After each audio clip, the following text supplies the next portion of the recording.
Hello, everyone. It's officially the Q&A stream. Oh my god, it's officially a Q&A stream. Y'all had the questions from the post from before, and I've compiled them down on a list of if these will be worthwhile questions or not. I don't know. This may take forever. This may take a long while. Some of these may be like pretty involved questions, and I don't know. Regardless, I guess let's get started with some of them now that we got a nice little tune going.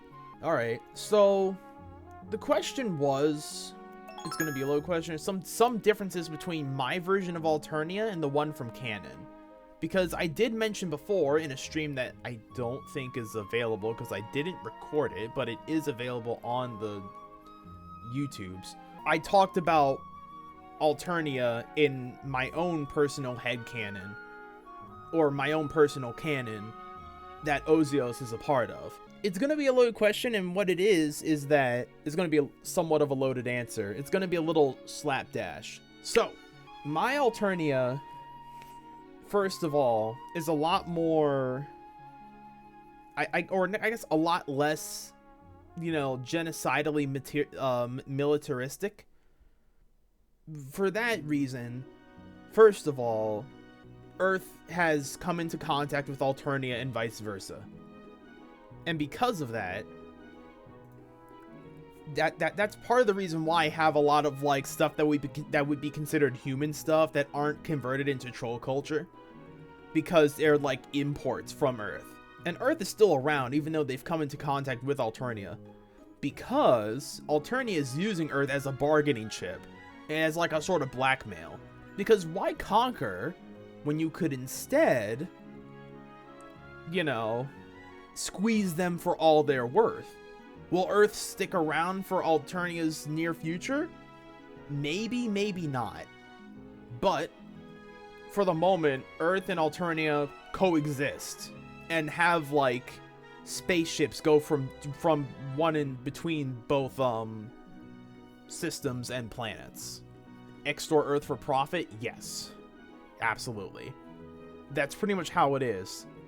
Earth gets like little like paltry shit, or Earth gets paltry shit and not getting evaporated by the Condess and her what was it, the gold blood, was that the helmsman? Yeah, the helmsman. And in return, Alternia gets a bunch of cool little quirky things.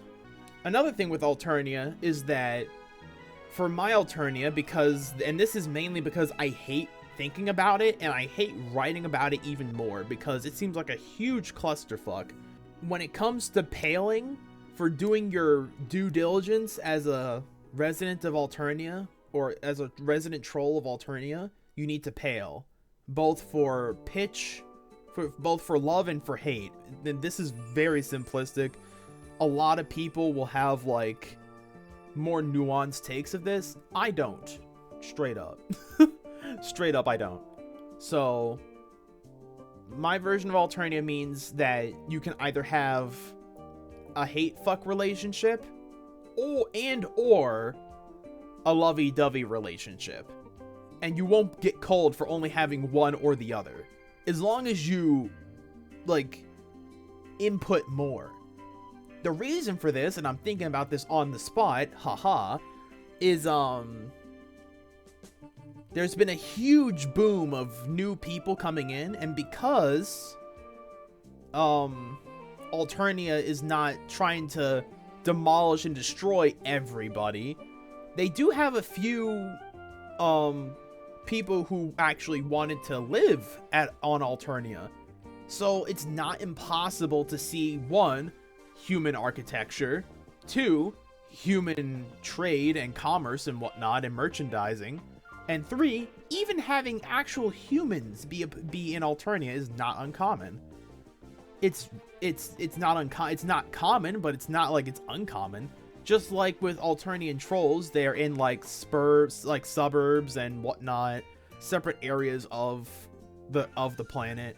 Usually, you would call it segregation, but I guess you could call it that. Because, of course, you know, it is the contest, so, you know. But overall, that's my line of thinking for, in terms of why there's, like, humans. And of why the paling is not as harsh as it used to be, or as it could be. You still need to at least contribute you need to contribute your goo for the greater good of Alternia. But it's not a requirement to fill both pails. And so, because of that, I don't need to worry about having 4 different fucking quadrants be all together for every single person.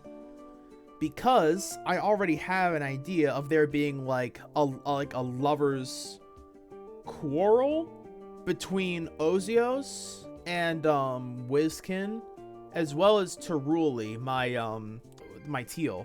You can see them. Hold on. You can see them in the background here. These 3. All of these 3 have like a sort of like a friendship slash sort of like love triangle going on. Ozios kind of has feelings for his brain BOLDIR. The idea of Alternia Empire and Earth being in some sort of alliance while the one side sorts the other sounds interesting. Yeah, that's what I'm saying. There's like so much interesting shit you can do with Alternia. I also imagine it to be like pseudo, like in like the beginning stages of like a cyberpunk type of dystopia in terms of looks, because I fucking love that. But anyway, the love triangle. So Ozios still has like his whole idea of BOLDIR, but in the quote unquote official version of my own headcanon, she doesn't like exist really. It's like Brain Ghost Dirk, but it's Brain BOLDIR instead. That's what I mean by when I talked about he sometimes hallucinates. He sometimes hallucinates BOLDIR being there just randomly. He sometimes talks to himself with what other people see as him talking to himself when he's actually talking to BOLDIR. So that I want that dichotomy because, you know, Page of Light. You know? Meanwhile, Ozios also has a little bit of a crush on my teal blood Teruli. This was like even before, like this was like before I even thought of the idea of like BOLDIR just straight up being canon in this, or even like a thing, straight up being a thing for Ozios. This was mainly a thing for me initially. Teruli has eyes for someone else completely. By the way, Teruli has eyes for different people. For a different troll altogether. Wizkin is like head over heels. This olive blood, head over heels for Ozios because of an event that happened earlier on in his past when he met Ozios. It was like a love at first sight thing. But yeah, because of that, there's like, it's not really a triangle. It's more so a line. You know, Wizkin likes Ozios. Ozios likes Teruli. And Teruli doesn't give a goddamn about either of these dudes. So, yeah. So that's that for that. And that's the reason why I think, like, Alternia is a little different. Because I didn't want to have to think about a hate relationship as well as, like, a mediator relationship as well as a ride or die friends relationship. I just didn't feel like dealing with that. Alternia also, unlike a majority of quadrants are complicated, abso-fucking-lutely. That's why I don't fuck with it. They're too goddamn complicated. Human stuff already is complicated. The last thing that we need is quadrants being complicated as well. I'm increasing your chat box just because we're mainly talking. So, the clown cult, the juggalo cult, the mirthful messiahs and whatnot, unlike official works, which for some godforsaken reason, despite being told in Homestuck proper, saying the clown cult is a niche thing involving purple bloods and Alternia culture in general, but yet every single fucking purple blood is a part of the goddamn cult. So it seems like everyone past that point seems to have forgotten that that was the fucking case. So that's fucking cool. Meanwhile, like, I'm here like, but I like purple bloods. I got assigned as a purple blood because I'm a Capricorn. At least according to the old astrology signs. But so I was like, fuck that, I'm just gonna make a regular ass purple blood who still has all the problems that come with it. But yeah, the clown cult is actually a cult. Oh my god, Paper Mario. Yeah, you always saw as a subjugator. Yeah, I think that, and I think that's the main thing, was that it was a subjugulator thing, but I don't think they always pick, either they do pick them from the clown cult, or they don't always do it, and they just convert them. I have no clue. There has to be a reason for why there are so many purple bloods that we know of that are a part of the clown cult, and not a single fucking one that isn't. But I'm gonna be I'm the one who has made one that's just straight up a dude. Just straight up a dude. Cults are weird, indeed. I mean, shit, we're making one in Cult of the Lamb. Good ass game. Oh my god, I want to play that now. Clown cult's even weirder, yeah. That's why my 3 or 4 Pro Blood OCs are outside the cult. Based as fuck. Based as fuck, you're valid as shit for that. I love that. My other Purple Blood OC, Ramina. Yeah, Ramina Zizuda. She is also not a part of the clown cult, but she has the same upbringings as the, she was a part of the same band of, misfits as Ozios was, of the Righteous Reapers. I think I'd like to have the idea that Purple Bloods need to be a part of some kind of structured something, some type of structured group, in order to truthfully function to their best. Or else they will, you know, fall apart. Like Gamzee did when he fell off course and did Minestuck. But other than that, Jade Bloods are not restricted to the caverns. They're allowed to do whatever the fuck they want. Teruli is all about that money moves, so she's out of the chambers. She's not cloistered. There is the very, very, very rare, like, 3% of the population that may or may not be, Lime Bloods in disguise. She had to making them dollar bills real. She is also very bad at making it and also keeping it. But yeah, there is like a small percentage of trolls. Like it's gonna take like you meeting 1,000 trolls and you may find one that potentially could be a Lime Blood. But Lime Bloods are somewhat making a comeback in the gene pool because they've been so down low. Then they weren't discovered as much. Hemo Anons in disguises, best way of keeping yourself from not being cold. Yes. And really, between, I mean, it's really the between of like the Lime Blood and the Olive Bloods and the all the other bloods that are near that color. It's you can really like change the hue, and unless people are really looking at the hue color, no one's gonna bat an eye. No one truthfully gives a shit, unless you know you're on the sword tip end of a Lime Blood and you realize why they're so ferocious. That or you're just hemoist, yes. Unless you're like Equius and you're just like you're all about that hemo spectrum. In which case you're just weird, bruh. You're just a weirdo. But I think that's about it for the moment. I'm definitely gonna fly. Oh! One more thing before I go to the next question. This is also all within the background of it being like both an info war and also a physical war going on throughout Alternia. Alternia is kind of having a civil war going on, like a guerrilla warfare civil war, and you'll realize that once I get more art as well as more of a background of one of my characters who is one of those war soldiers. So there is something on the horizon for Alternia, but it really depends on what of who goes where and if the game gets played. If the game gets played, then the whole war aspect goes out the fucking window. If the game doesn't get played, then that eventually creeps up more and more. Also, let it be known, every single one of my characters is above, I think, the sweep age of like 20, or the human age of 20.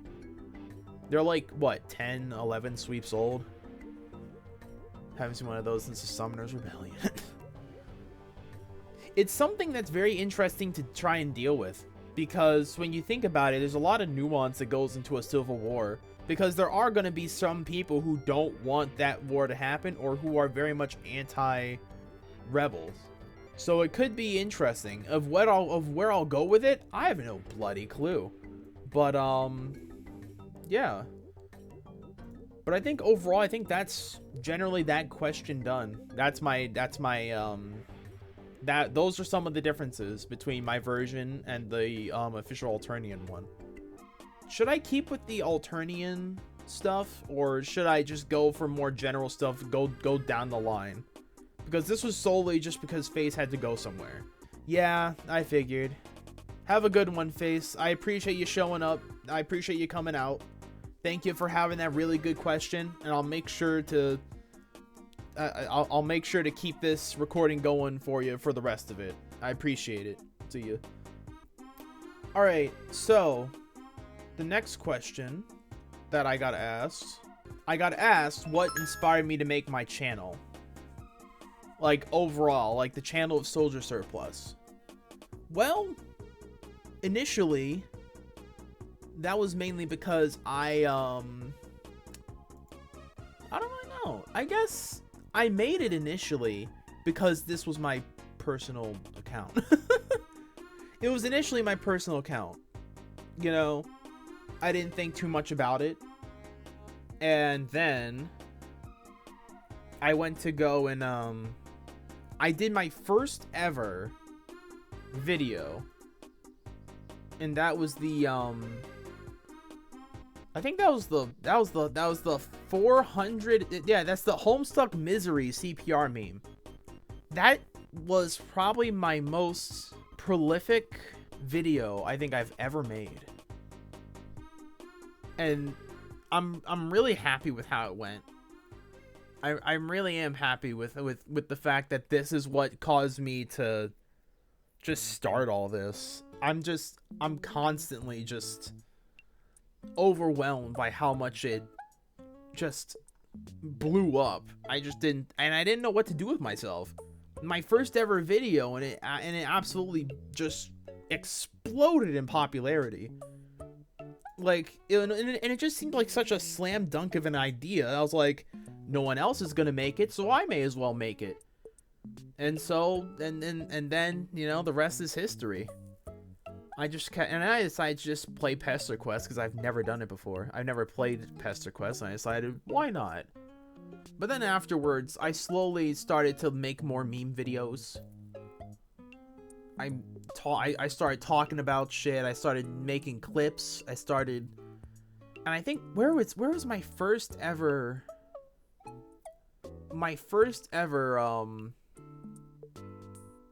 oh wow. I'm looking through my shit right now. Oh, my Smasher Pass was that was a really good one. I gotta make one for the Friend Sim 2 one. When Friend Sim 2 comes out. I really have to. Fuck. Oh. Here it is. The thing that really blew up was relatively recent. Only a year ago. Which is wild. The 413 limit. The Russian Badger X Homestuck meme.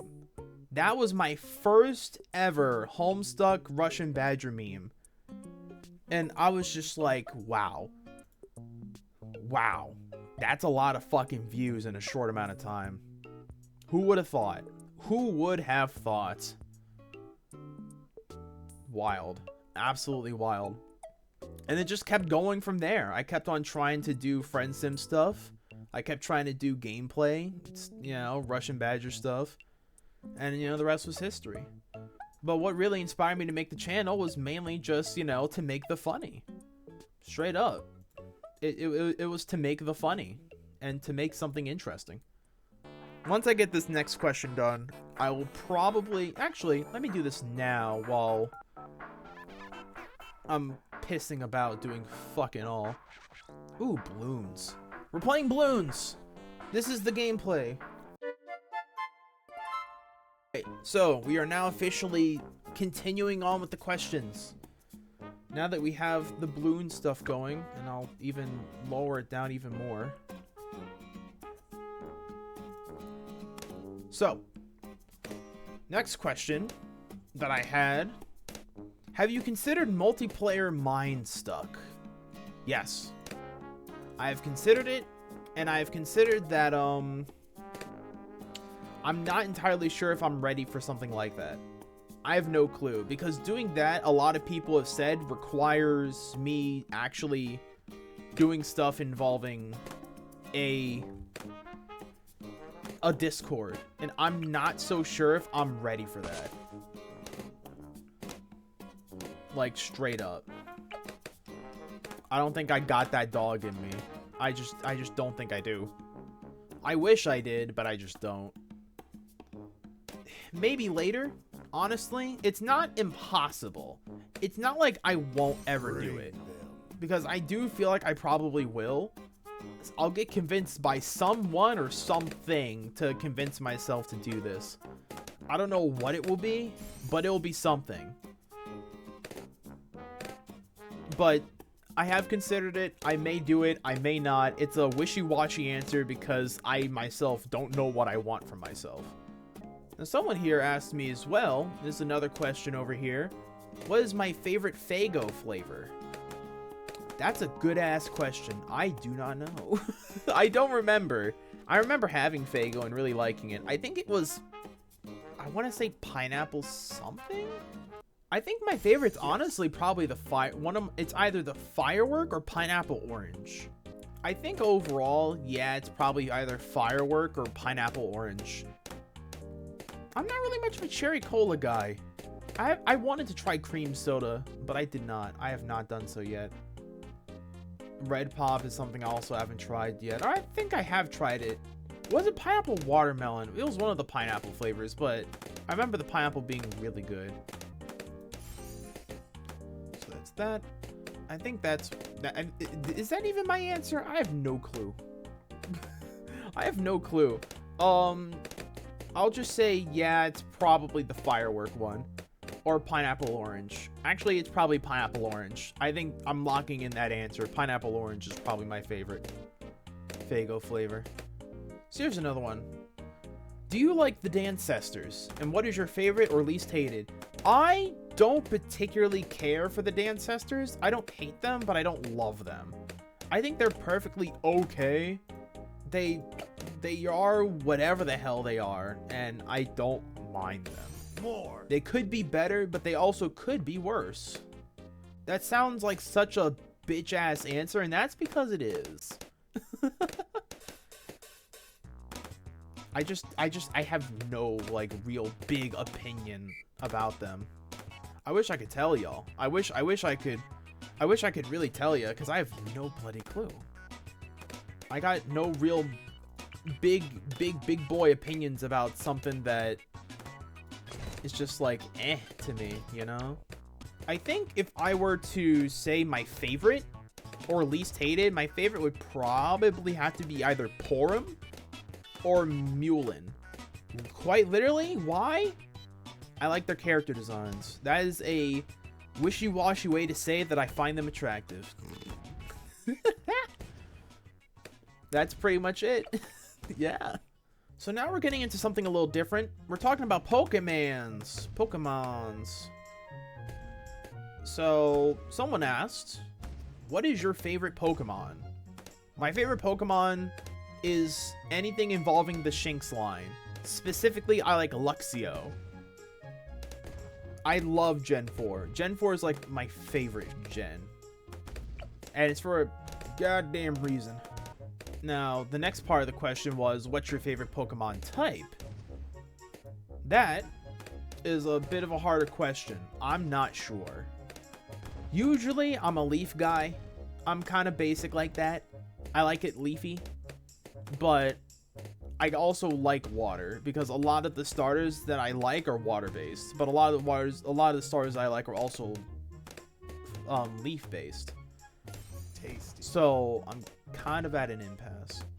If I had to say anything,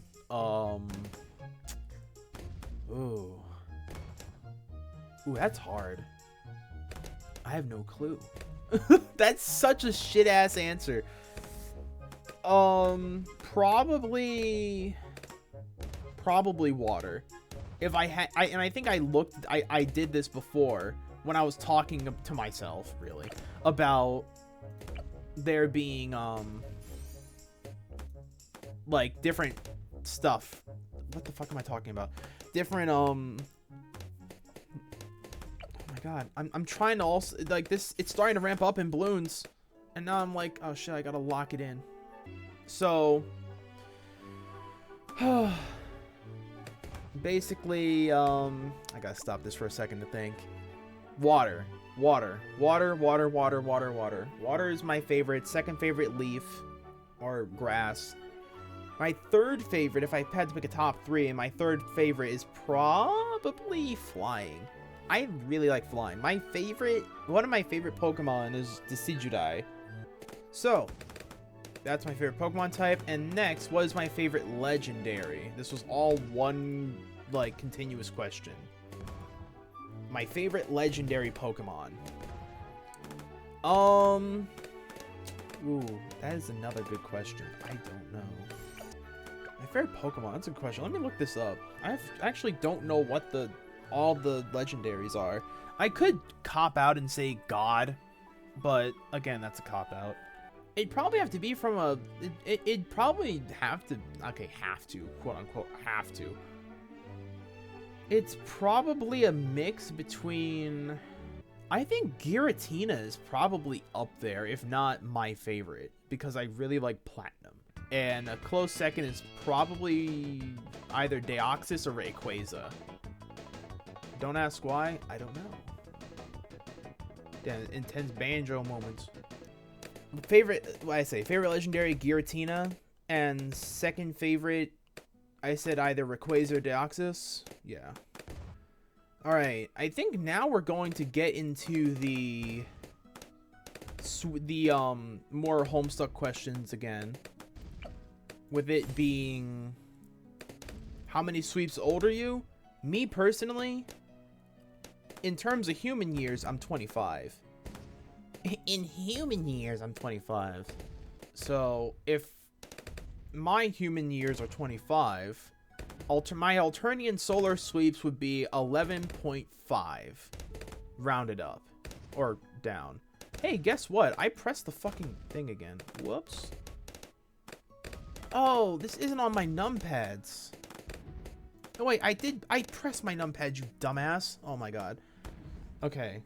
But yeah, this is why I need an Elgato. Because if I want to do some simple clicks on the numbers, then I end up doing fucking, you know? But yeah, if we're talking about Ozios, I deadass don't remember what his age was. He's 10 sweeps, so he's younger than me. 10 sweeps, which means he's around 21.7 years old in human years. Next question, I'm sure, is talking about Ozios specifically. Do you know any Sea Dwellers, and what are your thoughts on them? My thoughts on Sea Dwellers are that they can be pompous. Or I guess Ozios' thoughts is that they're pompous from time to time, but some of them are kind of chill. The ones that need to, you know, hide from the contests, notwithstanding. Having to, you know, actually do their utmost best to not get noticed. It's an unfortunate way of life that they have to lead. But if they want to keep surviving, then it is what it is, you know? Can't think about it too hard or else, you know, you'll start going crazy. But I think, if I know any, not particularly, or at least not yet. Wink, wink. Odds are good. The only, purple, and speaking out of character, I'm speaking in surplus for a moment. speaking as surplus, odds are good he'll probably find a sea dweller. He'll probably come across one or two sooner or later, and he'll probably think that they're pompous, kind of, you know, up their own ass. But that's because the one that he's gonna meet is gonna be quite literally a hipster. I shit you not. I made one that is literally just the personification of a hipster. But he does not know any, and he thinks they're kind of pompous, but overall feels bad about the life that they lead. So we already talked about the sea dwellers. What type of blood color is my troll? He is a purple blood. He is a purple blood, and he does not subscribe to any sort of any clown cult, whatever, because he thinks it's stupid. And by he, I mean me, the person. Me, surplus the person, thinks it's dumb that every single purple blood that showed up decided to be the same exact fucking thing. But, yeah, he's a purple blood. Simple as. Now, I'm getting talked about, not talked about. My next question is about my, Lusus. And by me, I mean Ozios's. His Lusus is a type of snake dragon, a type of serpent like Lusus. I had initially planned on having his Lusus be commissioned, you know, but I think that's, you know, it's currently not in the works at the moment. My Lusus is a dragon snake hybrid, or a wyvern snake type hybrid. It has the body of a snake, but the wing type talons of a wyvern, and the face as well. It's very kind. It's very accepting. It's a lot more wiser than it looks. Is my purple blood your troll sona? Yes.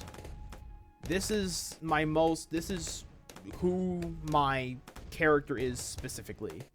This is both the face of the channel as well as the first ever troll that I have ever made. So I kind of have a bit of a connection to this guy personally. So that's my Lusus as well. Just sort of a caring, kind soul, older than he looks, dopier than you would expect. But he's, despite being half dragon or half wyvern, he's got a powerful wyvern soul as well as disposition. Here's an interesting one coming up, but I want to make sure that I'm ready to handle whatever comes next. Okay, so next one. The next one. What is your Strife Specibus? Is the question that I got asked. This is interesting, and I'm gonna have to really tell it how it is. Oh, excuse me.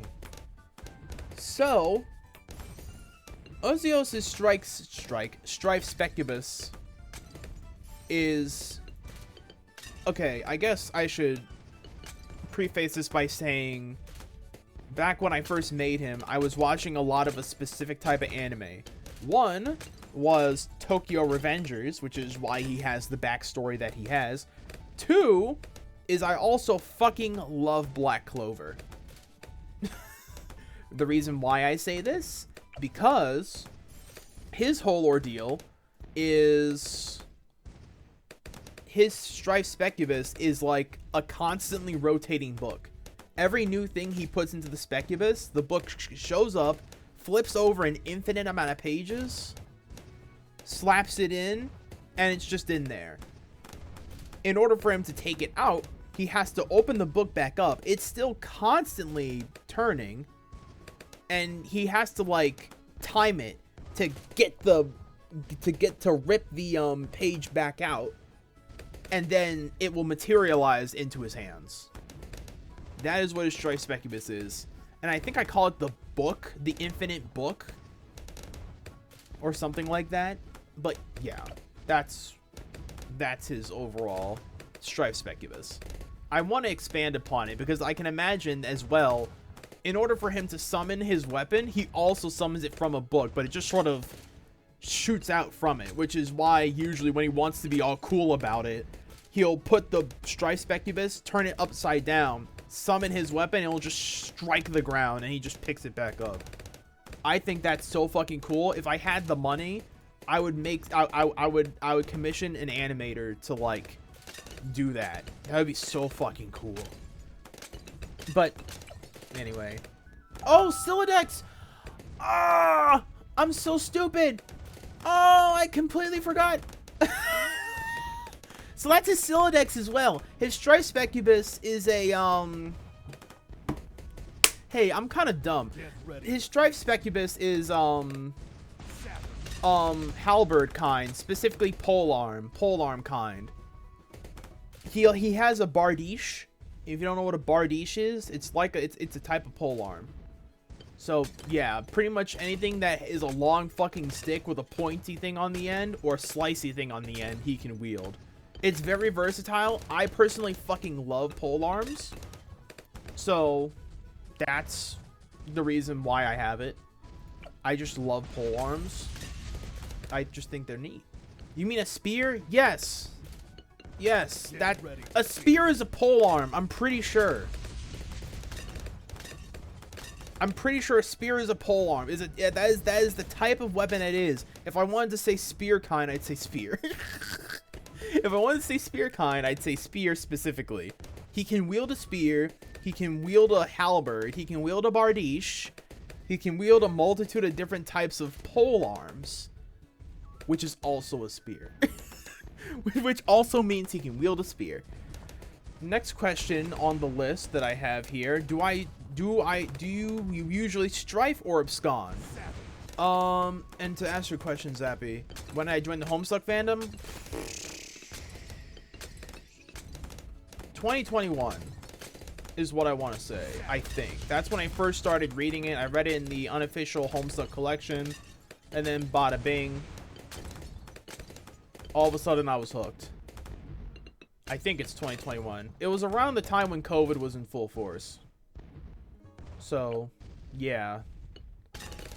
That was it. That was an interesting time of our lives. Okay, talking about strife or absconding, I usually abscond. I don't like confrontations if I can help it. But if needs be that I must fight, I will. But I really don't like confrontations in general. That's my answer.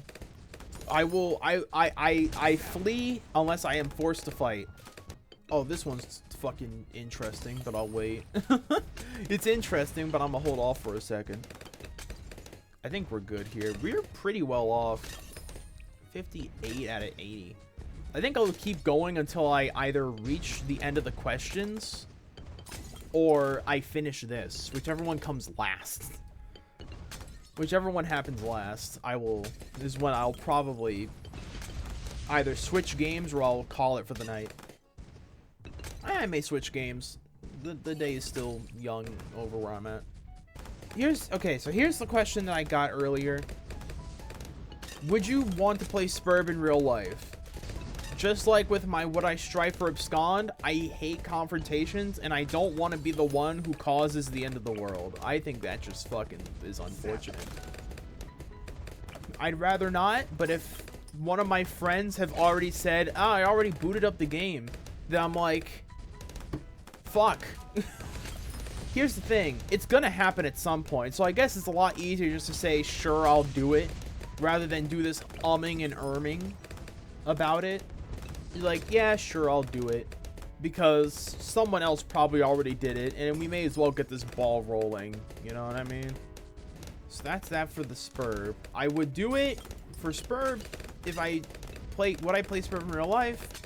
I probably would, because odds are good someone else already, you know, probably already started up the train, so I may as well give it a fighting shot. Alright. I only have one more question to go. Okay. The last question got asked by a fellow BOLDIR fan. A fellow BOLDIR fan has asked, this is a multi-stage question, what do you think is going to happen to BOLDIR in High Swap Cannon? What's gonna happen to her? I hope she lives. I hope, you know, when Act 3 comes around of Hive Swap that she's still kicking. She seems the type to be, you know, boisterous. Being able to survive shit like a train crashing because she just sort of knew that it was coming and then dipped. That's my thinking, at least.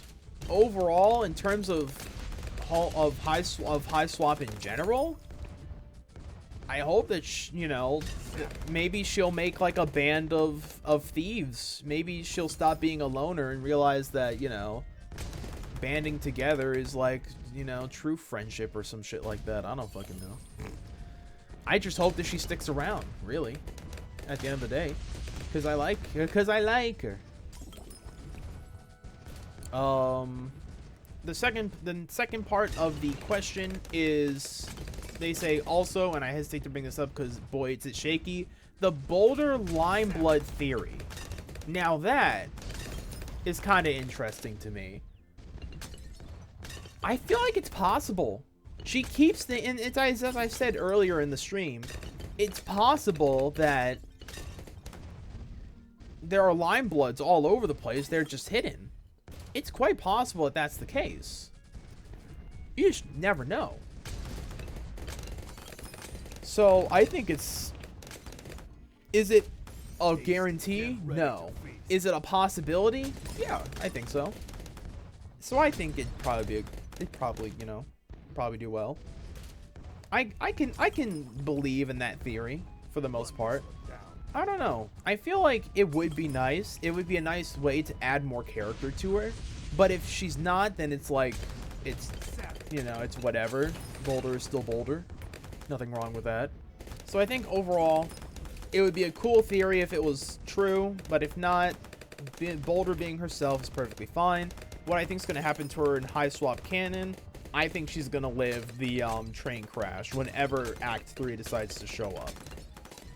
That is all of the questions that I had, and that is all the stuff on this recording.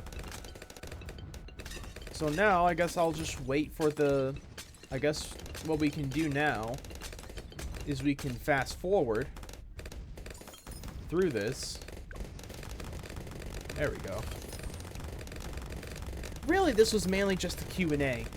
I'll probably switch over to straight up gameplay in a little bit.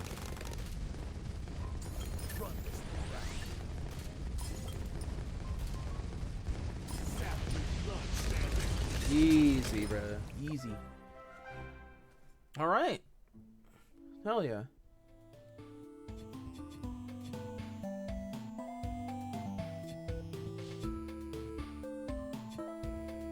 Oh, I guess I should probably stop the recording now.